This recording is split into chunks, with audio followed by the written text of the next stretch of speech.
Well, hey folks, E-Chip here with Contentment, and we have been using this for storage.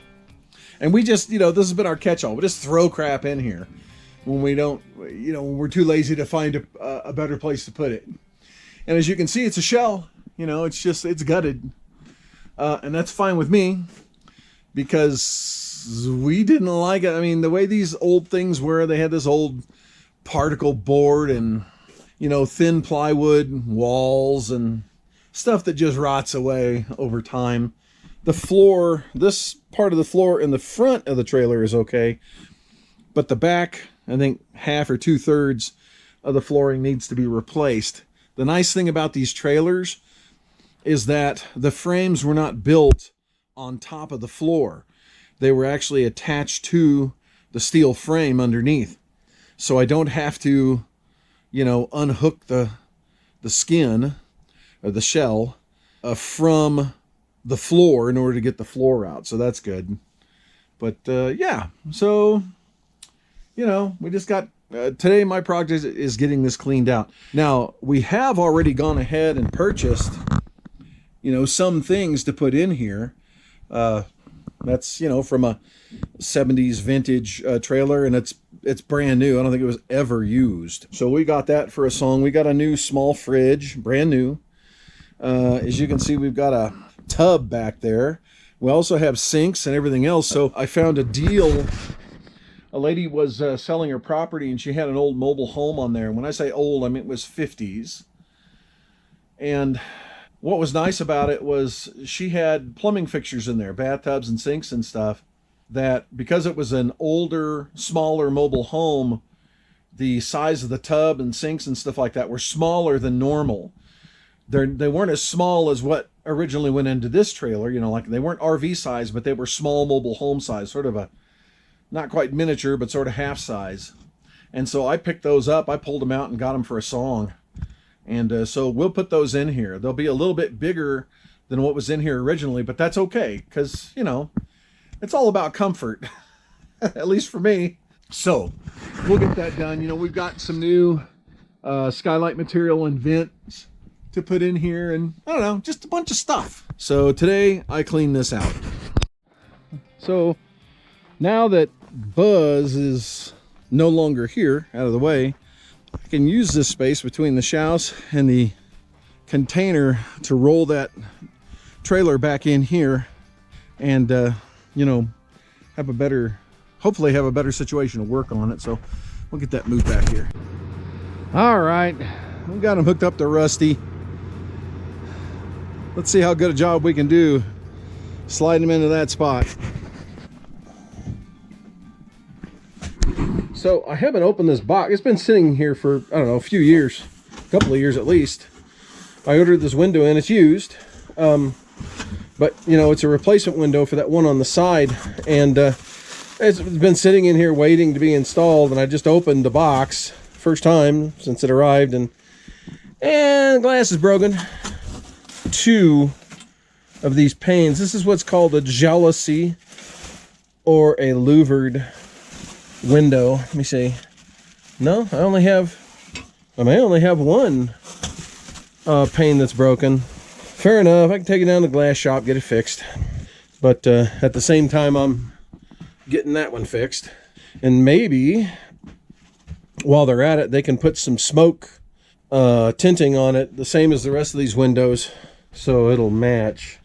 Because I'll tell you folks, the UV out here is something else, and sun will rot stuff out quickly if you don't protect it. So anyway, and I checked the measurement and it does fit that opening, so that's good.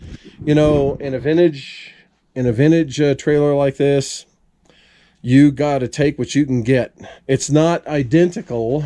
That one has 3 louvers, this one has 6, but I mean, I'll take what I can get. And so we'll get that fixed, get it installed. He saw that mouse over here just now. Go get it. Go get it, kitty cat. Go get that mouse. He's in here. Get that mouse, kitty cat. Just saw him. Get that mouse. Where'd he go? Well, hey, folks.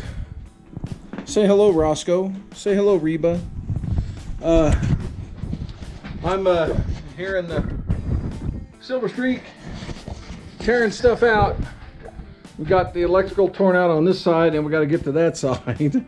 I wished that I could have saved some of it, but I noticed that mice have been eating on these wires. So I can't salvage any of the wiring. It's too bad because wiring is really expensive, but we're not going to put back as much wiring in this as we're taking out. So we'll save a little dough. But I tore out that one window, and I've got the new window over there in a box. I'll be putting that in soon. I've got that broken pane that was on that louver there I've removed, and we're going to see about getting a new one installed. Windows are, I mean, most of them are in good shape. They need some new weather stripping and stuff like that, but for the most part, they're fine. I've taken out all the vents and skylights to replace those with new. We're going to get some more light in here than was originally designed for. So I think we've decided on a layout for this, Robert and I, and we're real happy about it because, you know, back in the day, this was considered a luxury coach. It had all kinds of bells and whistles in it. It came with a television antenna, it came with a radio antenna, built-in stereo system. It some of them had central vacuums systems. Just, you know, for its day, I mean, it had all the bells and whistles. It was fancy schmancy. And so, I mean, a lot of those things. Back then, they didn't have microwaves either. Or they were just coming out. I mean, for use in trailers. We may want to add a convection oven or a microwave or a combination. I don't know. And, you know, we don't have any pictures to show you because we bought this. It was a shell. But back then, oh, they loaded these things up with so many walls and partitions and stuff like that it was really, you know, it was cramped. I mean, it's just cram full. Originally, when you walked in, the refrigerator was right here next to the door. And then there was 2 cabinets for storage. Then there was a wall. Oh, and on this side was the kitchen. The sink was in front of the window. And then there was a stove here. You can see the stove vent. And then there was a wall that matched the partition wall here. Then there were 2 twin beds that went back. And at the very back was the bathroom. And in the left corner was a shower, a small shower tub, you know, one of those molded things. On the right was the commode, and in between was a sink and some cabinetry. But it was all, you know, pretty cramped. It was all about, it was, you know, even though it was a luxury coach, it was still about camping. We want to see if we can open the space up in here a little bit. I should say, keep it open. But when you came in here, there were 2 side tables in the corners over there into the windows, and in between was a pull-out couch. Over here was a flip-up table where a person sitting at the couch could eat, and then, you know, another person could pull up a folding chair or something like that and eat, sort of an eating space. And, you know, the unfortunate thing about this trailer is you've got this huge view right here, and it's a shame that you put a couch in front of it that makes you face the other way away from the view. So we're trying to think of a way where, you know, people who use this trailer can enjoy the view, where they don't have to sit facing away from it. So, I don't know, we're thinking about that. If you got any suggestions, love to hear them. But the plan is back here to have a queen-size bed where the head is here and the feet are here. And you would enter it right here. You would climb straight up on the bed from the doorway. There'd be no walking space in and around it. There's just not enough room in this trailer for that. Then next to it will be the bathroom and a little hallway here. Here would be, starting underneath the window, would be shelving and cabinets. We'll put the kitchen back here, where it is, you know, where it originally was. And over here, we're trying to decide whether or not we want to put the refrigerator here or further over here and take advantage of this space. I don't know. we're thinking about it. But our primary goal is to get a bedroom and a bathroom finished out in this thing and worry about the rest later, because we've got to have this ready in time for kiddo to come. So that's the plan. But yeah, it's a mess, as you can see. A lot of work to be done. And so I guess I'll get back at it. Hope you guys had a great Easter.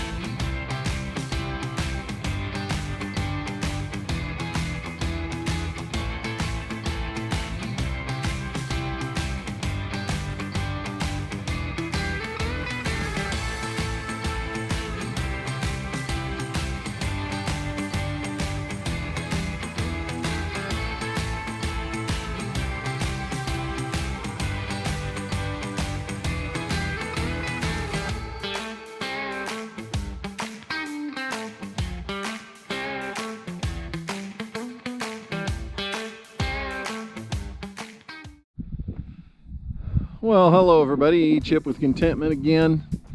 Today we're gonna, this is a Friday, first Friday in May.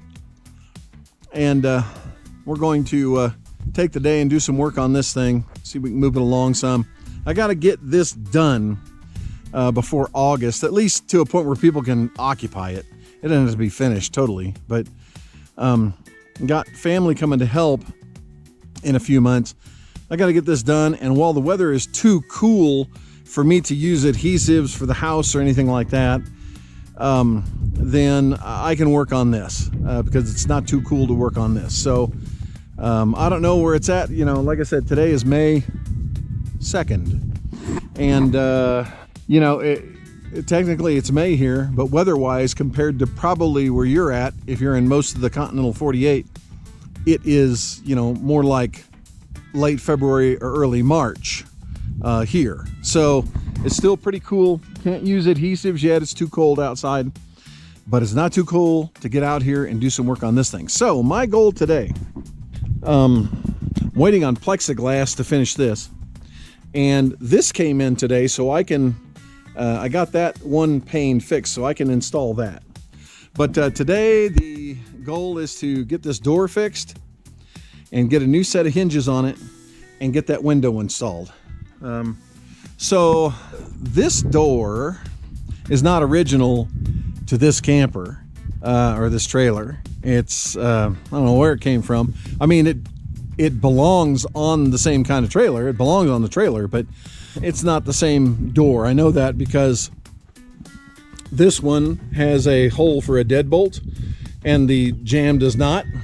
And then also I noticed that even when the door is completely lined up, the latch holes do not line up for the door with the jamb, and they're off a little bit. So I think what I'm going to do first is I'm going to take this door off of its hinges and take it over to the sawmill. It needs some work. It needs some cleaning up and some straightening up. I'm going to do that, and then I'll put it back on its hinges, and then we will install new hinges. Best to do it when the door is in place and where it's supposed to be. So you just replace one hinge at a time, the door stays in place, and you're good to go. On the window, this will, I hope, will just be a simple matter of installing the new window. The window I got does not match these windows. The window I got is called a jealousy window. It's got several louvers, I think 6. These have 3. And it's not tinted like those. I mean, I can tint them later. That's not a big deal. Or maybe put some kind of, I don't know, window stain, you know, like, what do you call it? Colored windows, like in stained glass, like in a church. You can get film that goes over it that does that. That might be cool. I don't know. But today it's fixing this door, getting new hinges installed, getting that window done, and I'll be happy if I can get that done today. So here's the door. It's got 2 parts. If you open this up, it would act as a screen door. If you close it, you know, the whole thing becomes one door. And then it's got this old weather stripping on it that has a shape that I don't think you can find it. At least I couldn't find it anymore. So I got some other weather stripping that I think will work, but if you'll notice, this is kind of bent up in spots, kind of beat up from looks like former attempted break-ins or something. At some point they put a stainless steel cover, you know, on this around the locks, and it looks like they did a little repair. So I've got to shave that off a little bit so that the door fits flush, because it doesn't. Tear off this weather stripping, fix all this as best I can, you know, fix all this old damage. And I think while I've got it off, I'm going to drill out each of these rivets, and I'm going to pull off this cover and re-insulate this door, because it's got the old, I think it's got the old fiberglass insulation. Yeah, old fiberglass insulation in there. And that's 1.5 inches thick. I happen to have some 1.5 inch insulation, rigid foam insulation that'll work great in here, and I can use some spray foam too. All right, that didn't take too long. Just drill the heads of those rivets out and pop this stuff off gently without bending it. But look at that nasty old fiberglass insulation. We're going to replace that. So this door I've been working on here for a little bit, trying to straighten up dents and things like that. I'm no body guy, so I don't really have the tools. I've just been using pieces of wood and metal for dollies, you know, and trying to be real gentle with this thin aluminum. But there's this area here where the skin of the door is popped in and I can't get it to stay out. So took some thin plywood, gonna leave it in here, and it's gonna be difficult to get that rigid foam into here. So I'm gonna take some spray foam and spray it right around here, and then that way it will lock these pieces in as well as insulate, and then we'll do the rest in insulation. Okay, so the first piece of insulation's in. This is sort of a tight space, and that thing would not fit in there whole, so I scored it, then I broke it, and I angled both pieces, and I just sort of pushed them down in there on either side. They went in no problem. Okay, second piece in. You know, if you're worried about it not having as good an R value with that cut, just put a piece of tape over it of some kind. You can use the, you know, kind of sealant tape for construction, like zip tape, or I don't know. You can probably get away with anything that'll stick to it, but that'll help seal things up. So I'm going to go really light at first with filling this in with this spray foam, because, and this is something you should pay attention to whenever you're using this stuff. This stuff is strong enough as it expands to warp things. It could warp this aluminum, it could warp plywood, it could tend to push things out. It's pretty strong as it expands, so I'm just going with a little bit here. We'll see how much it expands, and if it's doing the job I want of keeping that in place, I probably won't add any more. I'll probably just, you know, fill that cavity with some leftover, some of that old fiberglass insulation or something. You got to be careful when you're using this stuff that doesn't push stuff out of line and warp it. All right, so the door is ready to put back in. Got all new rivets in here. Didn't get it finished yesterday because the riveter broke. Brand new riveter. We didn't get it in. I spent last night and this morning fixing it, trying to fix it. And I was going to recommend it, but now I'm not sure if I should. But we've got some of the old butyl cleaned off here. We have to do a little bit of body work to get that straightened out so that we can install the taillights. And I found some vintage taillights that will fit that. It's not going to be exactly what goes on there, I don't think, but it's a very close match. And then we got this window in. I was going to show you the process, but I ran out of battery. I had to recharge battery. So we simply set the window in its hole, taped it in place with some duct tape. Of course, there was butyl tape, already new butyl tape that we put behind. And you can see how it's squeezed out there. There was new butyl tape that we put there to sort of seal the window. Now, we're still going to have to go around and seal at least the top and the sides of that window just to make sure. And then I promptly broke another pane on the thing while I was putting it in. I was using the riveter and the glass was just hanging down. It hit it. When it slipped in, it hit it. So I'll get that fixed, put back in. But now it's time to hang the door. The thing with these Silver Streaks is that they had these cast aluminum, I assume they're cast aluminum. Yeah, it looks like it. Cast, some kind of pot metal hinges. And you can see that they wear out and break off. It's apparently a known problem with these things. And you can't get these hinges anymore. But thankfully, on the Silver Streak Trailer Folk Facebook page, there was a man. He's now gone, and it's sad. But he got with a hinge maker to make some replacement hinges that are stainless steel and should last forever. So what we need to do is we need to reset the door on what's left of these hinges, and then we will go ahead and replace them one at a time. I think I start with the bottom, replace that hinge, and then go with the top and replace it. You have to do it while the door's in place to make sure everything is where it's supposed to be. So that's coming up next. Oh, we did get the final this pane, this louver, fixed. There was, on the old window that was over there, there was one louver that had the same laminated tinted glass as this. And so I took it to the glass shop, asked them to cut it to size, and so we'll get that in too. Unfortunately, we could not locate a window, replacement window, that's like those. I looked high and low. I was fortunate to find a window. This is probably an older style, maybe 50s. I was fortunate to find a window that would fit that opening. And so that's what we went with. Now, we can either tint it the same way those are, or, I don't know. I was thinking maybe I could go with some kind of like window tinting that's like stained glass, got different designs and things on it. I was thinking that might look fun. So, I don't know. We'll see.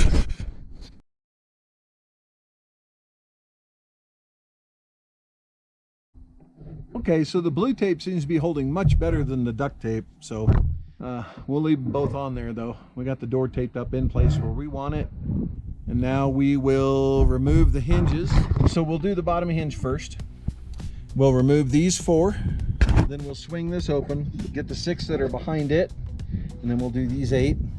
Pull the hinge off, and I think we go back in reverse order, but I'll check the instructions. One thing we have to do is I need to get a grinder and flatten these so that I can drill them out, because as domed as they are like that, the tip of the drill will just roll right off of them.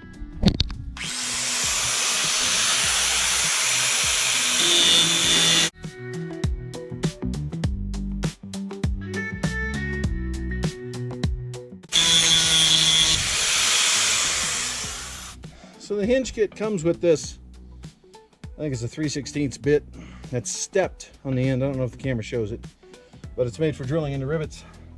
Flatten the tops of the rivets to make it easier. You know what? It occurred to me, we didn't tape the door to the inner door, the screen door, the inner door, the insert door to the outer door. We need to do that before we. All right. Glasses, beer. There you go. So drill until the top starts spinning, and then it comes off, see? Just like that. And then we still have pieces of rivet sitting here. We've got to find a way to get rid of those. I find the best insurance is to drill it through, drill the whole thing through, including the hole. I think there's an important reason for that. It's because even though the new rivets are the same size, you may still find it difficult to get the new rivet in the hole. So drilling it out can't hurt.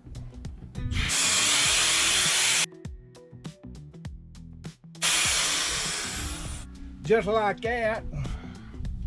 Take a drill, center it, spins, take it off. Leave it on there for the next. All right.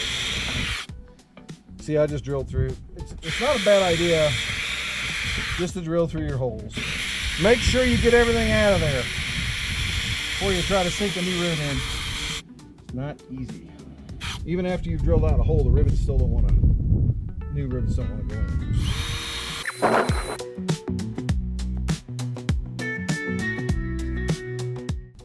The door's already hanging.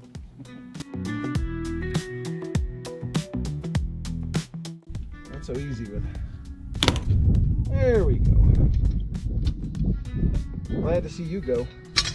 All right, a little piece of rivet here. Chisel that out. I got a little bigger hole than I wanted to there. Am I worried about it? Not at all. What if the rivet doesn't hold it? The rivet will, because it's an exploding rivet, which I will get to. It's good to use aluminum with aluminum, not steel with aluminum, because they're stronger, they can pull through.